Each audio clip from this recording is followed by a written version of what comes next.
What is it that makes a space, a material, an artifact, worthy enough to be protected? What is it that makes the others not worthy of it? They say, when everything has perished, only material remains. Sticky, stubborn, and seductive material. I would like not to speak about this place, but to speak nearby, and here, nearby. A nature's reserve, a utopian paradise, a blessing in disguise, a magic potion, a myth, a cradle of birds, so green, so much peace. Who am I in this space? An observer, a stalker, a shadow that dissipates into its silences. They say that the world works on cause and effect. Maybe then this place wouldn't have existed if there weren't no gunfires invented. Would there be birds here if there was no Russo-Japanese war? In between its crack of time, the otherized zone is a parallel universe. To speak nearby this zone is to take delight in its becoming, to respect its autonomy, to understand its magic, to let go of the abstract, and to embrace the concrete. In the tree of life that is the city, places like these always stand there, mocking with pride, their silence speaking to you with their daunting presence. Every remnant is a sign, a doorway into a parallel universe. Here I present a film. A film about what? A film about ruins. A film about things, remnants, the zone. Near the watchtower, a board says that it is a protected artifact, a flat abstract fact on papers. Nobody knows about the object it embodied. Only the material remains in mockery, a flat object anthropological fact in reality. The tree of life that is the city is sacred, and mankind is guided by its myth and magics. They guide its people to create sense of the world around them. The ruins of an unknown temple at the outer periphery of its domains is a fictitious story to be heard, felt, and passed on. A cave is an onset to treasures. The top of the tower is the zone of gods. The remnants of pillars is where the sky cracks open. To look for hills in this land of Euclidean flatness is similar to searching for islands in a peninsula. Who says it is a bunker? I see a hill in a country with no hills at all. I see a rock boulder in a space where there is no mountain for rock boulders at all. Who says it is a battery? I see an agora, my kingdom of self to its footfall.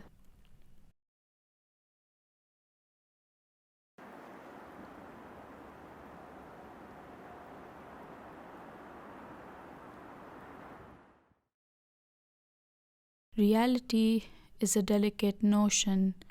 The unreality of the imagination enthrones the things with value unprecedented. In the secret life of things, there was a consensus to resist their presence till the end of times, to change form, to disperse into thin air, and to disguise their gradual inheritance. An act of transfer into nature. The foundations were laid not to preserve the legacy of those who made it, but to resist the gathering of materials from all walks of life, from far off lands, how they bonded with iron, stones, and mortar and celebrated their union in this land.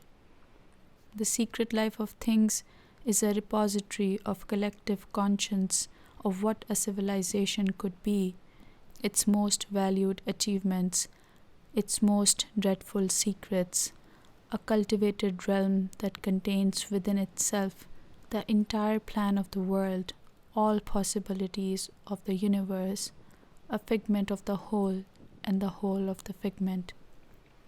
A mini cosmos is a reflection of a macrocosmos. So, can we imagine a city within the remnants of ruins?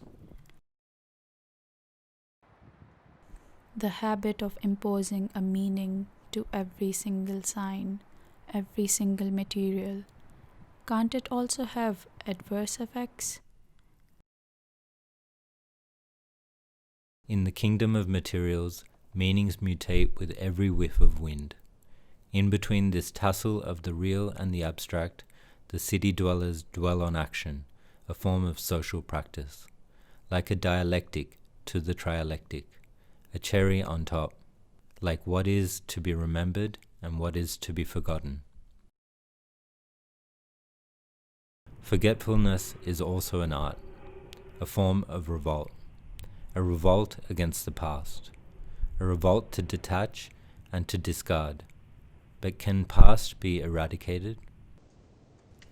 Things are depicted as they possess the whole meaning of society. When left out of place, they become autonomous like language, deriving their own meanings and dictating the dwellers about how to think. The kingdom of material is fictitious, notorious for its autonomy towards resistance. The city that is now celebrating the end of a regime, the roots of the old materials are still spread everywhere. They have a mind of their own, a vibe of their own. They dictate the road patterns. They are subsumed in spatial syntax, in the way people think, the way they walk, and the way they talk. They say that the world goes on, cause and effect theory. The seeds of what was then is the manifest of what it is today. What can we expect of military remnants in a post-Soviet society? Can a post-Soviet city shrug off being called post-Soviet? The dreams of urbanization prospects handle these remnants as if they do not exist. First create images out of context, then generate myth.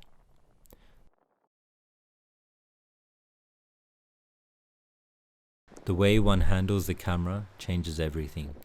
The way one handles language changes everything. On numerous occasions, the written, captured, and filmed automatically gain the rank of heritage bygone. Isn't everything of the past heritage? Or is it to be chosen from the past for what is worthy to be remembered and what is not? Is remembrance also selective? Can it be?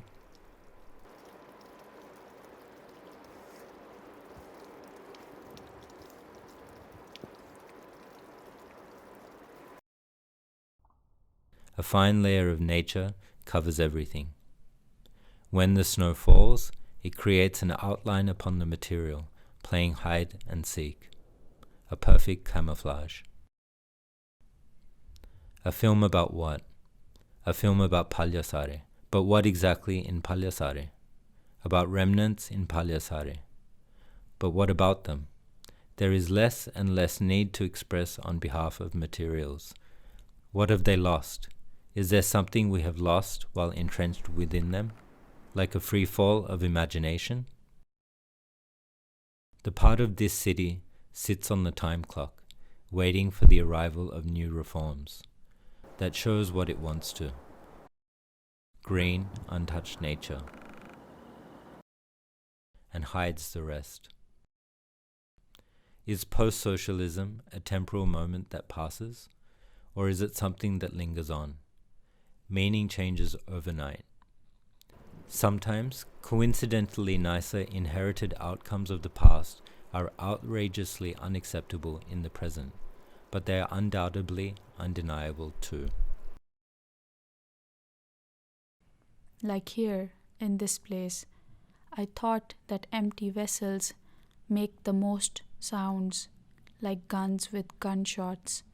It's funny that after some time, all of the empty vessels, that is this land, was filled with melodies, symphonies sung by the birds, migratory birds, so many.